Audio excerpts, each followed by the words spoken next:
મેલડી ગુજરાતી હોય જેના વડવાઈ મેલડીના નામના ભજન કર્યા હોય બાપ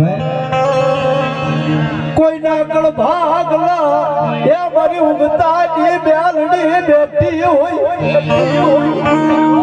એ કોઈના કળ ભાગલા મારી એઠી આખરી મેલડી બેઠી હોય અને કોઈના કળની માઈ તો મારી મહાની મેલડી બેઠી હોય બાપ પણ ભલા ભલા જેની મેલડી જાગતી હોય ને અને એની મેલડી ને કોઈ મધરાતે ટપોરો મારે અને મેલડી ટપોરો ખાવા ઊભી રહું ને જેની મને મેલડી ને ખોટ પડી જાય મારી ના અને તેની મારી મેલડી બોલે મારો માંડેલો બોલો ખોટો ઘણો ને તેની મારા દાદા રામાનો વ્યવહાર ખોટો પડી જાય બાબે એ કામણ કી ધારે બોલતી મા કામણ કી ધારે બોલતી મા